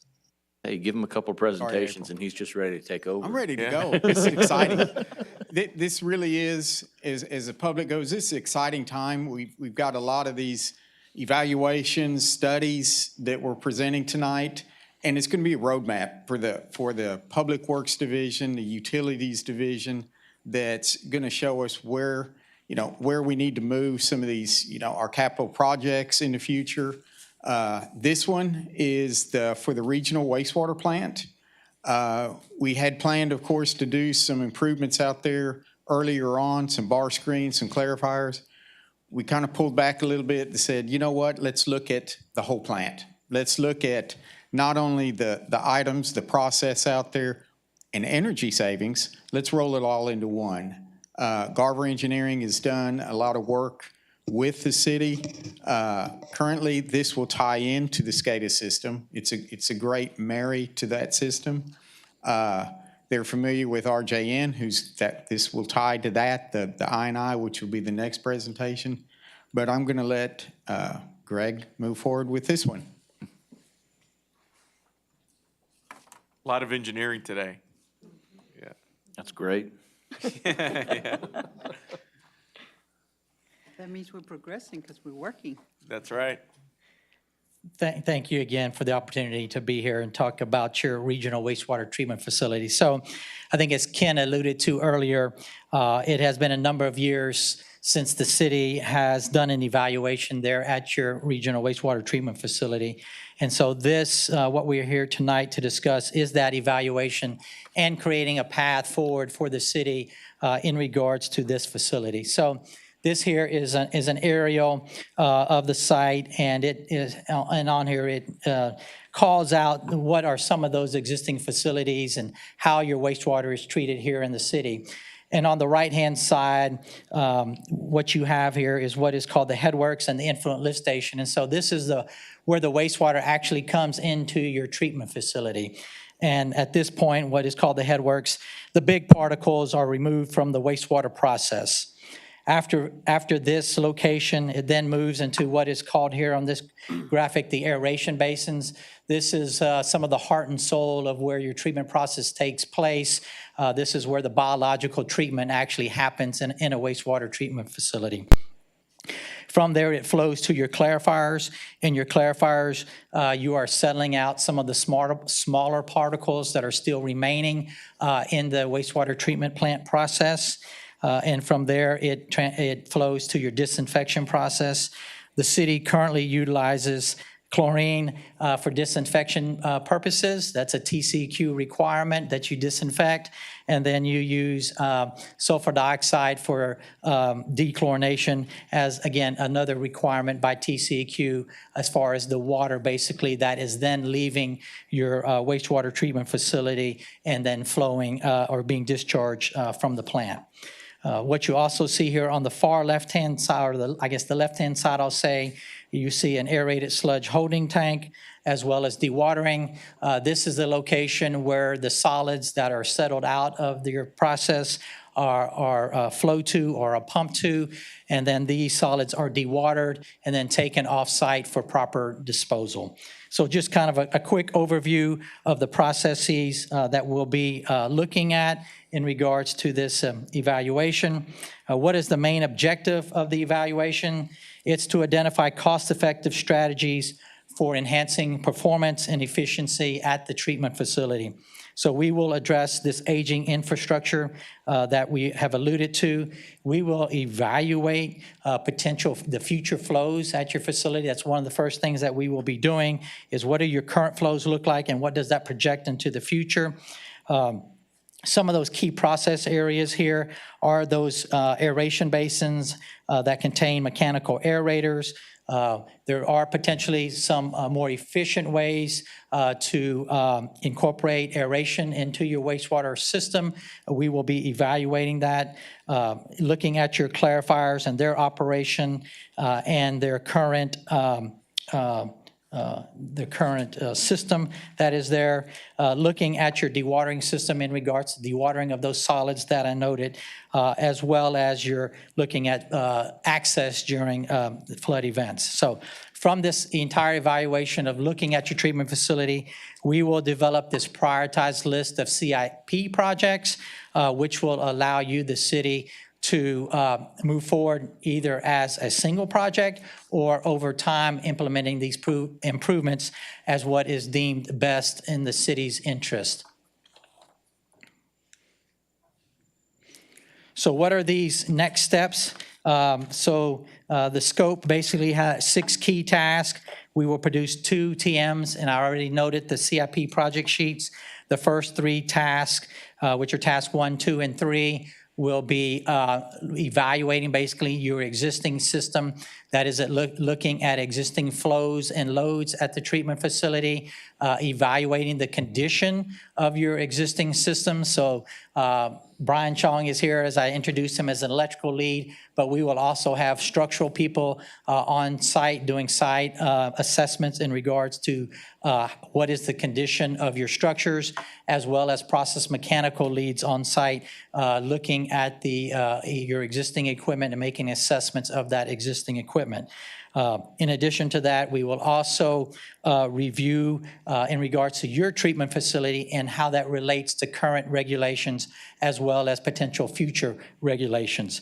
That will all be, in this phase here, we will be looking at your existing system and summarizing that in a technical memo, which will then be provided to your city staff, reviewed, and then looking forward to this kind of task 2 memo or tech memo 2, which will then we're looking into your findings under the next task, which are tasks 4, 5, and 6. And so in task 4, 5, and 6, task 4 will be looking at the process side of your treatment facility and evaluating your treatment process. And again, looking at the capacity of that treatment process. We will also be looking at the hydraulic capacity of the regional plant. So you have two components here. You have the actual treatment of the loadings that are coming into your treatment facility, but you also have to hydraulically be able to pass those loadings from a flow standpoint through your treatment facility. So we will develop a process model and a hydraulic model to look at both the process side and the hydraulic side of your wastewater treatment facility.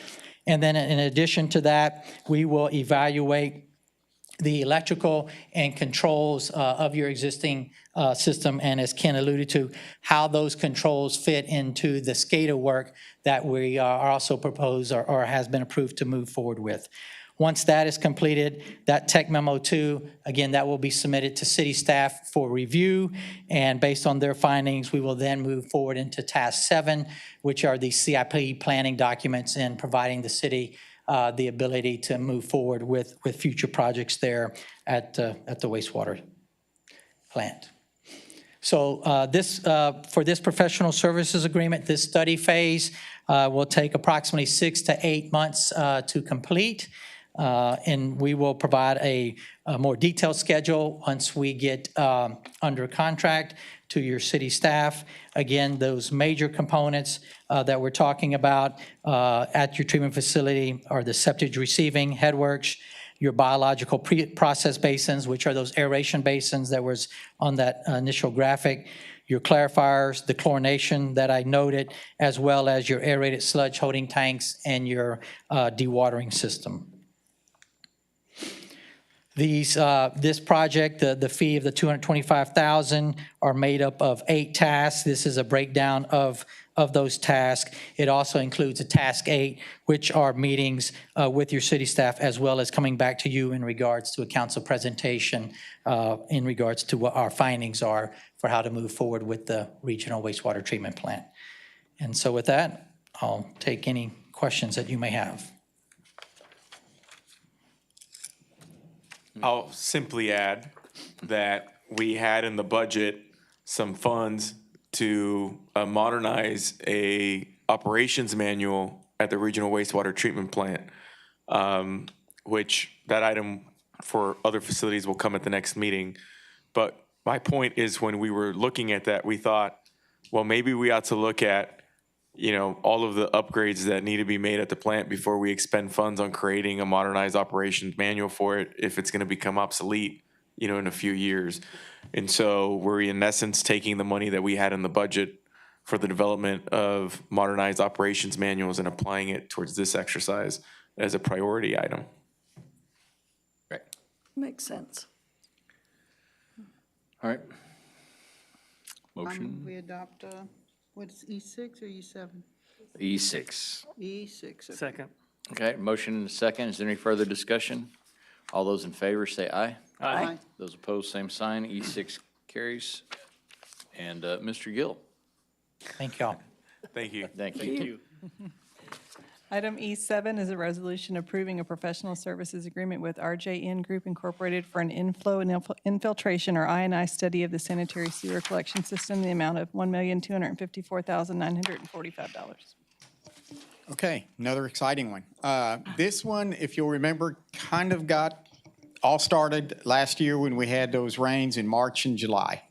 If you remember, we had some overflows that happened in the south portion of town, and one in particular that we voted on as an emergency. We had a contractor. It is completed. They did find that that 36-inch main had a large gap in it. It's been repaired. We have had confirmed it, concluded it, met with TCEQ through emails, and we have closed that overflow. I wouldn't call it a violation. It was more of a slap on the hand, a hard slap, but we have closed that gap, and now we're moving into the inflow and infiltration, which we've looked at with RJN Group. We selected them as part of as one of the best company. They've done work here before with us. We have Jason Maldonado and Jose Maldonado. They are not brothers. I already asked that question. They have done very well in other cities. They are working in Temple, Texas, doing their I&I study. One of the things, and they'll get into it, I won't steal their thunder. I'll let them go. Thanks, Ken. Appreciate it. Mayor, Council, thank you very much for having us. My name is Jason Maldonado, and I work for RJN. And RJN, I'm going to talk a little bit more about us later, but who we are is we're condition assessment and collection system specialists. And so basically, a collection system is that wastewater conveyance that will transport wastewater from the houses, industry, businesses to the treatment plant. And at times, these will have a tendency to back up for certain reasons. And so kind of by the EPA, whenever there's a backup, they call it a sanitary sewer overflow. And that's basically when the capacity of the pipe, the system is basically exceeded. Sometimes that can happen under a wet weather event like a rain, or it can happen during a dry weather period where there's a mechanical failure, like a lift station goes out, or maybe there's a blockage. And they can be a problem. So the EPA does regulate these, and they want reporting on these items. And essentially that whenever there is an SSO, sanitary sewer overflow, that spillage does have sanitary waste in it. And so those are things that if they get into the river, they can cause closures for swimming. They can also be a health hazard problem if they back up into a house. They can also contaminate your water supply. And how often do these happen? So again, the EPA does regulate and track these, and they estimate anywhere between 23 to 75,000 SSOs happen across the country. And what that relates to is several billion gallons of wastewater getting into our streams. And so, again, closures of beaches, drinking water supplies, those all are affected. And what causes these?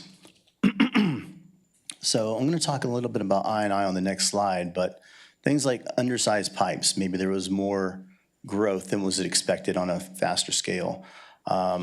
The aging of infrastructure, that's oils and greases maybe that are coming from restaurants and getting into the system. The pipes will block up. Maybe there's roots getting into it. And then the lift stations could have some type of effect on it. Talking about I&I, those extraneous flows that enter, inflow and infiltration, that's what the I&I is for. So the infiltration is basically groundwater that comes up through the joints, or maybe there's cracks within the system, and that's going to take up some of the capacity that's within that pipe. Other things are the inflow. The inflow is basically a direct entrance into the system, and that could be from a downspout coming from a roof, where you're getting a lot of water just going straight into the sanitary. Maybe there's cleanouts that are broken or pulled off, and they're just draining a yard.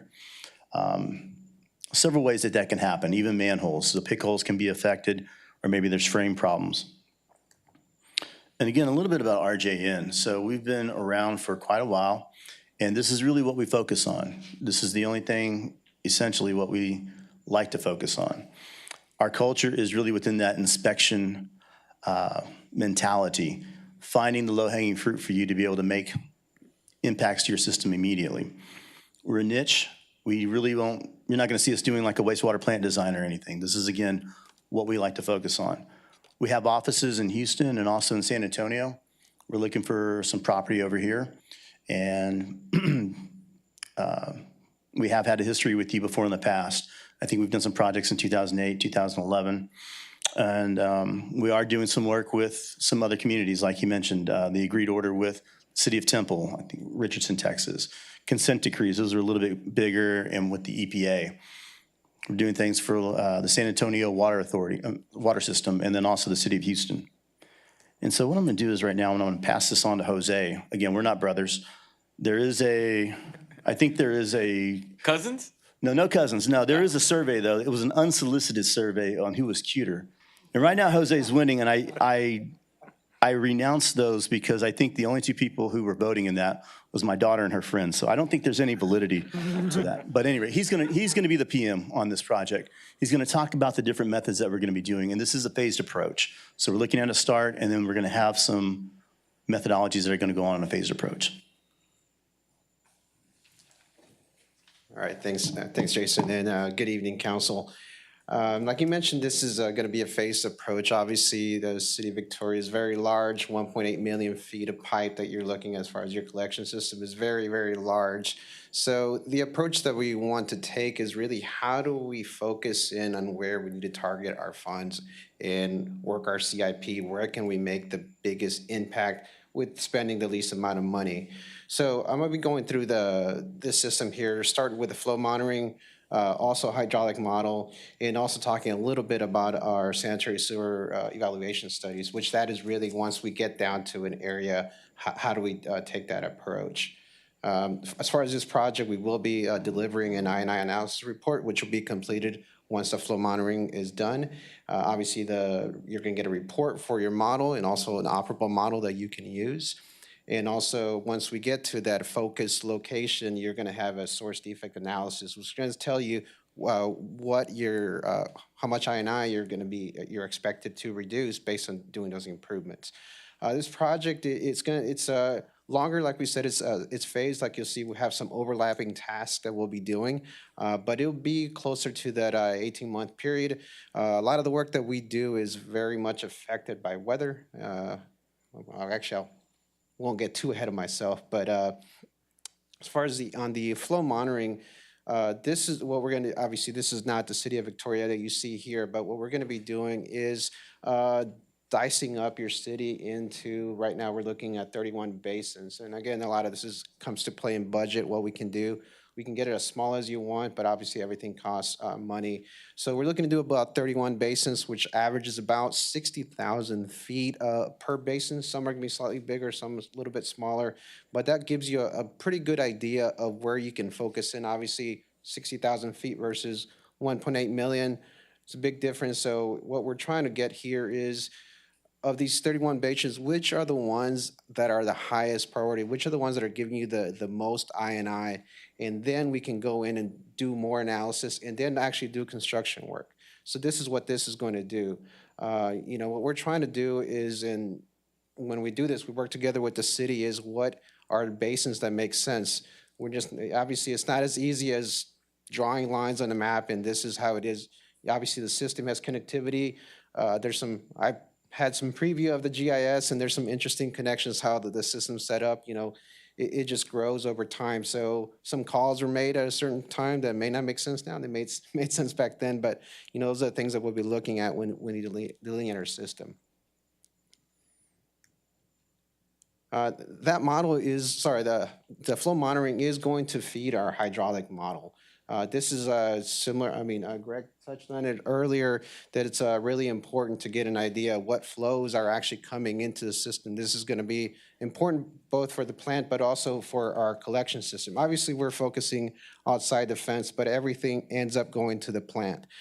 So you have savings on both sides, on the collection side with headaches, point repairs, emergency type things, but all these flows that are coming into your system and you're taking them in are getting to the plant, are causing more expansions, and obviously can restrict your future growth. Because again, we're not just talking about I&I, but this is also to give you opportunity for growth as you reduce the I&I in your system. Also, the model can identify any bottlenecks that you have in your system where, hey, it may just be replacing a couple thousand feet of pipe, just getting it the right size to make sure you're not having issues in the entire neighborhood. So this is getting the model straight and getting these flows in there correctly and calibrating the model as seeing it as it should be, as at least as close as we can, and that's where the flow monitoring comes into play. This is going to be done, obviously we need to have some of the information from the flow monitoring, but there's a lot of work we can do ahead of time. There's a GPS location of all the manholes that we need. That is going to be important so we can know exactly what these manholes are, and more importantly, vertically, what's the elevation of each manhole. Obviously, we're in the Gulf Coast. Everything here is fairly flat. We don't have a ton of elevation, so a few inches make a big difference when you're coming downstream as far as what you can do. So getting that information. So we'll be getting ahead of that while the flow monitoring is started. That's going to be one of the first tasks we'll be doing in conjunction with the flow monitoring. Once we have the flow monitoring complete, what we're going to have is prioritization. Like I mentioned, we're going to have 1 through 31, which are going to be your top ones that you want to focus in. Because we didn't want to have a project and we work with flow monitoring and the model are very big scale, it's going to give you some ideas where to go next, but it won't necessarily give you a project day one. This here will give you a project day one. So we'll be focusing on the high priority areas. Ken mentioned the bottom street is an area that's kind of been identified before of issues that we had before. So that's going to be one that we're going to be considering as far as high priority. Also looking to do some CCTV inspection for those areas, which CCTV is a great tool, but it can be very costly. So we try to limit which areas we focus in on that. But then this is definitely one that it would maybe make sense to go over there and do that.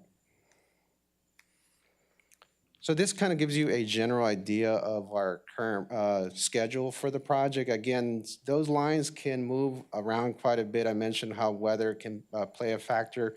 With flow monitoring, one of the things we're trying to get is dry weather. What does your normal day-to-day activities go without rain?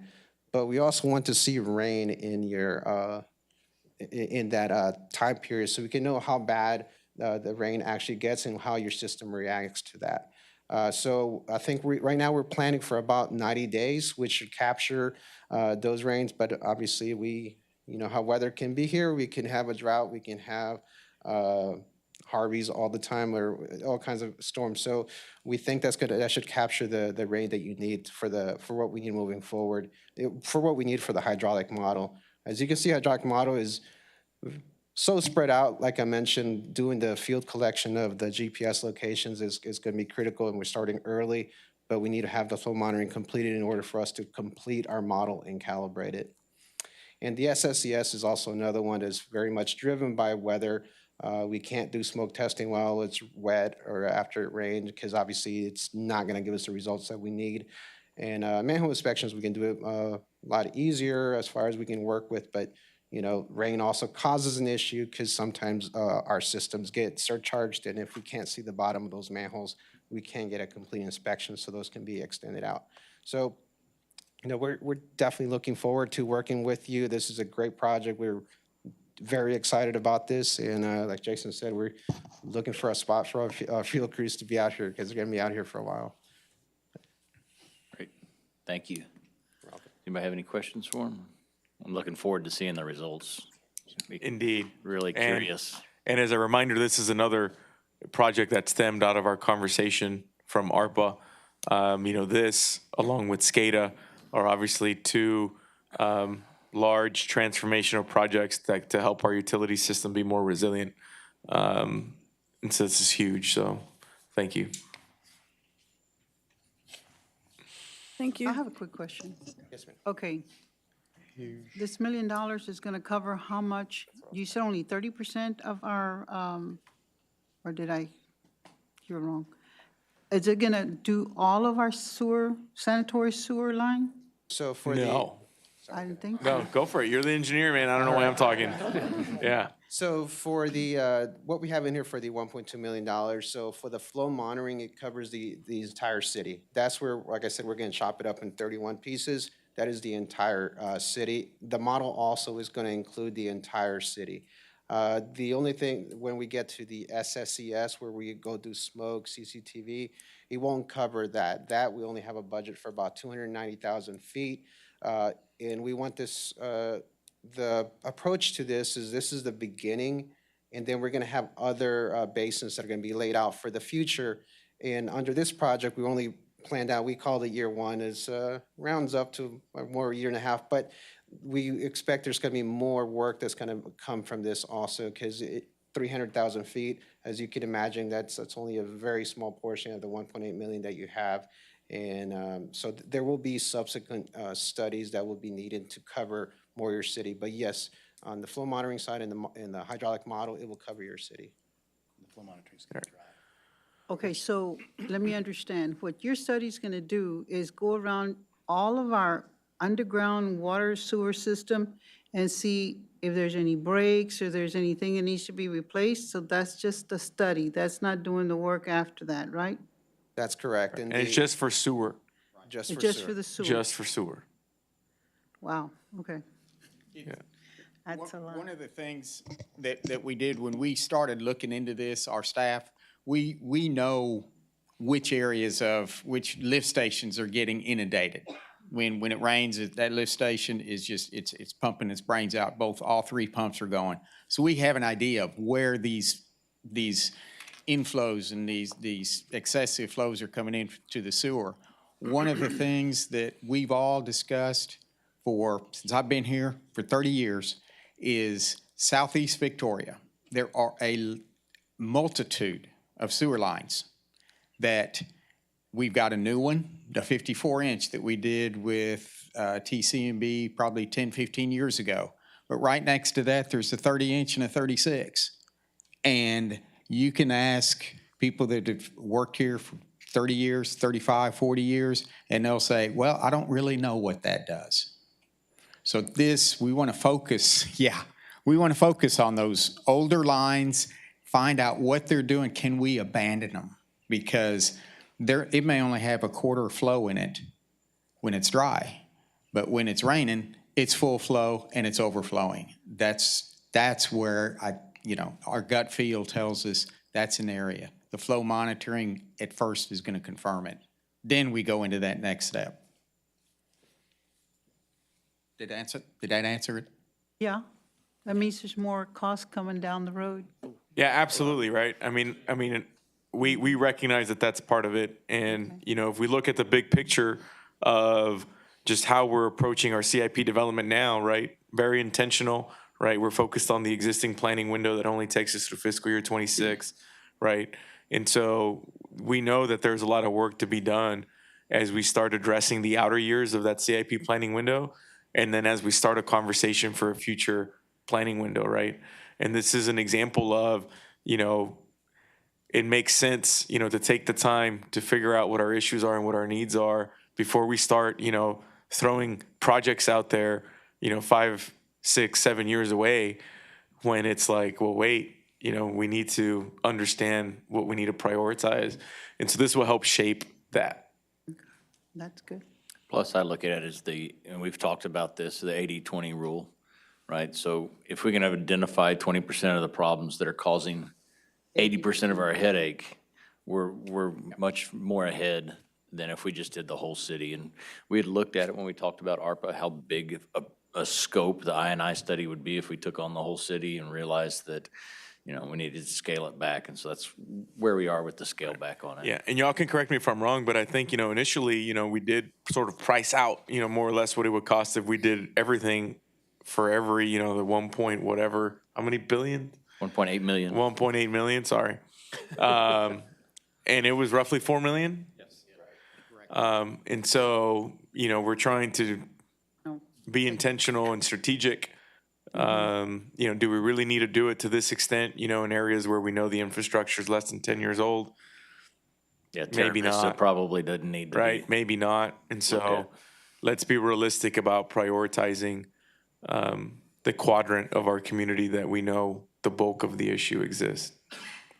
It's not all bad news that comes out of this. You know, we were finishing a study at League City towards the Galveston area, and you know their system it was a mix. Some very old, but they had a lot of new development to where that prioritization just hit less than half of their system that we needed to out and go look at it. The rest of it, we said, sure, yes, there's a little I&I, but is it within measures that are acceptable? And we had a lot that were great areas that, you know, we really, no action is needed. Obviously, things may come up, but in general, it's not something we need to go focus on. So it gives you just a good idea of where your system is at. That's the biggest thing. Good, thank you. Great. Motion and a second. Move to approve item E7. A second. All right, got a motion and a second. Is there any further discussion? Seeing none, those in favor say aye. Aye. Those opposed, same sign. E7 carries, and we're going to go into the city manager reports. Yes, Thank sir. you. When Darrell Leasack found out that today was the day for city attorneys and engineers, he was like, that's my bunch. I need to be on that meeting. And so here we are. And so he'll present the annual report for environmental services. And I do have an engineering report that I'll get to in the middle of mine. That'll only take about 45 minutes. So, good evening, Mayor and Council. This is my chance to get up once a year and talk about the good things that all the people in environmental services do, from the garbage men that pick up your brush and yard waste and trash on a weekly basis, to the community appearance folks who are planting the plants and making the city look so well, to our internal staff that heads up Keep Victoria Beautiful and all the other fun things that we do. And so I would not be up here without them. They're the heart and soul of this department, and they're the ones that deserve the credit for what I'm fixing to go over. Maybe. There you go. So if you haven't had a chance to see it, there's a new movie out about some of my solid waste folks. It was eye-opening to me. I did not have anything to do with the making of this. PIO did it all, and they did an excellent job. It kind of gives you an inside look of how my guys operate, my supervisor and two of my drivers, and I think you'll find it interesting. So we're going to start off with community appearance and Keep Victoria Beautiful, kind of the things we've done. I'm not going to go through all these because I was told to keep it to 3 minutes, so that means I got to do one slide every 20 seconds or so. But so we did the clean sweep, we did the Parkway cleanup, Silver City cleanup, Earth Day coming up this weekend, and you can see all the clean sweeps that we've done. Those are areas that we do around town, and that's what we'll be doing some of this weekend as well. This, I'm going to spend a little time on. Silver City cleanup. Thanks to those who showed up. I'll get to our list of supporters here in a minute, but we had 160 volunteers. We did 202 addresses. Why is that important? Well, I'm going to share a number with you. We picked up 660 pounds at those 202 homes per home. 59 tons of large items, 8 tons of brush, 215 tires, and this was all done before noon. That is the biggest neighborhood cleanup we've done. We'll be doing the second half of that neighborhood this November. So keep that in mind. Fire department installed 36 smoke detectors. We had the park showed up and distributed 22 trees. And Wade and Carter showed up with a pickup truck and a flatbed trailer full of beautiful plants that their supporters gave, and they bought at Lowe's and brought out there for us to give out to homeowners. It was a really neat deal. Keep Victoria Beautiful. We've brought them in every month and done the Beautification Awards. There's a list of our award winners since last June. This is important. Here's our partners in success. All of these companies all of these other departments, city departments, planning, fire, they have all showed up in force at every one of our cleanups to help out. This isn't something that we just do ourselves. This is something that has taken on a whole life of its own. And Christy Euchre's a big part of that. Congratulations to me for hiring her. But she's I got to get credit somewhere, Mike. I'm giving everybody credit but me. She's a huge part of the success of Keep Victoria Beautiful and these cleanups. It's a lot of her time. I don't mind picking up the slack when she's doing this, but it has been hugely successful, and this list grows. I believe we're pushing 200 for this weekend. So we're pushing 200 people already volunteered, signed up ahead of time, which nobody does in this town for anything, for a cleanup this weekend. So that's pretty impressive. Some of the grants that we've done, these grants are done just through my department. And so they total about $25,500, give or take. We redid Main Street. I'm sorry, we redid 700 Main parking lot that was so devastated after the freeze. The butterfly garden at the zoo. We've got some grants that we'll be handing out as part of KVB to local businesses that apply. It'll be a matching grant for them to beautify their properties, and some other things that we've done with those grants. And so that's been a real kind of kick to help things get going on the beautification side. The Green Ribbon Project, who's seen the work going out at the Loop? It's going on. We've got all the beds are poured. The contract was awarded in December. We began work Valentine's Day. They're expected to be done by the end of May. Give or take, we're having some trouble with a little bit of getting the rock and things like that, just supply chain issues that other people are having. But there's almost 400 trees. Over 200 are in the ground already. The flower beds are already poured, you can see there. And so we'll be working, once that is done, it will be a huge improvement we talk about transformational. That's really going to be a transformational project for that area. I've also made clear with Mr. Garza and Mike that we plan on reapplying for this in a couple years, and we want to look at doing the area at Business 59 and the Loop. So hopefully we'll be able to work that through. Some of the projects that we did on community appearance, Salem Roadbed, the Raven Greenscape. We've really gone back and done some other work there. We built a little kind of seating area there. We worked with a group to rebuild the pond behind the Hiller House. We put a bed on Sam Houston. We've got the 463 beds back up and ready for summer. And then Vine and Main Street bed that we took from Parks in a trade. We've redone that bed and got it ready to go. We did the waste management contract last year. It was awarded on July 6th. It was a 7% reduction for all of our commercial customers. They donate porta potties to 9 events a year. And so there was we built in Boot Fest donation. Well, since Boot Fest is not happening the next couple of years, what I've been able to do is work with them to bring in some of Main Street things to kind of take its place until we get to the bicentennial. And then they donated for the city fireworks and $1,000 a year for Keep Victoria Beautiful. This is the exciting one. This is huge for our city. For the last 3 years, Gilbert and myself have been working with not RWB Beck anymore.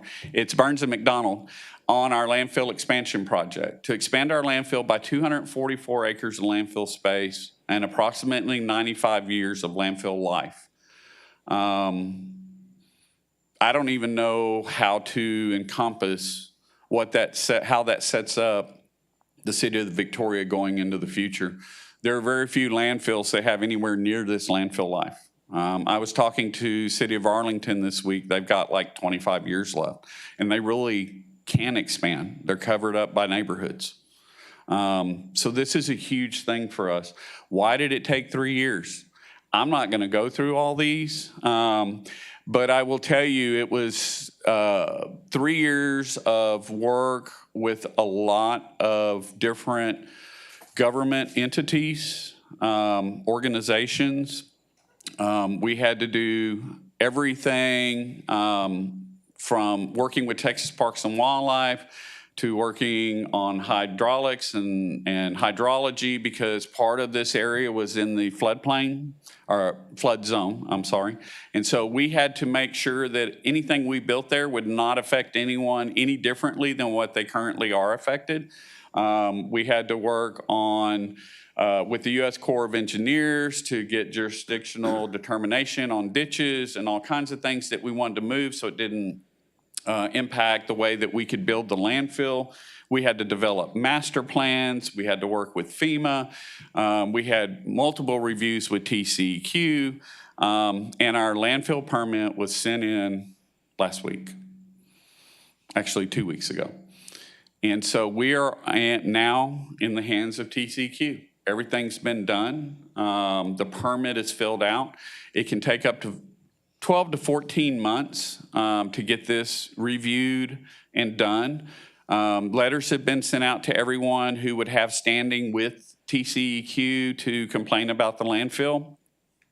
None of those letters have come back at this time. We're not facing anybody fighting us on this. If it stays that way, this thing we could have this approved really quickly.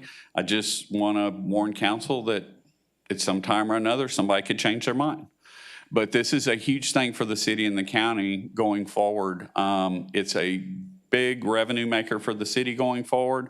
And it gives us that peace of mind that we're not going to have to travel and take our customers' trash 100+ miles to a landfill, pay for that fuel, pay that tipping fee, and we'll be able to keep our rates at an affordable cost well into the future. We built a new cell last year, in April of 2021. That's Mike and I standing in it when it was empty. That's Mike standing in it when it was full. I was there, promise. I was talking with the landfill manager on business stuff while Mike was playing around. So, we're averaging about 700 tons a day, up from 500 tons prior to the Hurricane Harvey. We got up to 700 tons a day after Harvey, then we dropped back down to around 600. Now we're back up to 700. So we're doing well out there, and we're filling space faster than we thought we would. Here's a few metrics from solid waste. I think it's important to talk about kind of where we're at with tonnages, because it changed so much during COVID. We saw a lot of that trash that would have been picked up by waste management come to homes. Restaurants closed, businesses closed, children out of school, people at home from work. We picked up the bulk of that waste. It made a huge difference in our tipping fees. And what we're starting to see, or what we have seen, is that starting to come down. Now, I believe that there's a new normal. The new normal is not the old normal, because there is still a lot of people at home that will not be going back to work. And there are still people at home who are not venturing out to restaurants and other things. And so I don't think we'll get back to our pre-COVID numbers. I think that we will stay, the new normal will be higher. But we have seen it come down from what it was during COVID across all lines of business. And if we have a drought, then yard waste and brush will come down pretty quickly too. Last year was a really wet year. Those totals were up quite a bit. And because weather directly affects those two items. Last, seeds for the future. What do we got planned for next year? Well, we hope to get our landfill project approved. We're working on, I've been working with Ms. Lacey over the last couple of weeks with a agreement with Tim Rampy to put a new Navarro entryway sign out at the corner of Navarro and Tate Road, right outside of city limits. He's going to give us the corner of his property for a 20-year lease to put that on there. We're working on that. We're working on the underpass art project, which would take care of the underpasses at both Navarro and Laurent Street, with some major artwork done on both. That RFP has been done, and we're working on finding artists to do that now. We're also looking at a waterfall project possibly as part of the budget to put at that entrance at Main and Vine into Riverside Park. If it passes, that would be something really unique as an entryway into the park and into downtown if you're coming down Main Street. Keep Victoria Beautiful. Thank you, Mr. Mayor. We're notified today that we have received gold status, which is unheard of in a 2-year program with Keep Texas Beautiful. So that's a huge honor, which opens up a whole new window of grants that we are available to get through them. Also, we have our community appearance demonstration garden. That was in this year's budget. We're working on that. That will be located behind the Hiller House. And then we have a Hiller House fountain and bench project that we're working on.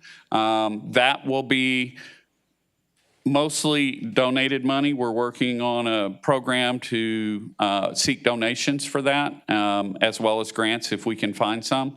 And then it'll be funded the rest of the way by the city. With that, I'll answer any questions. Doing a great job.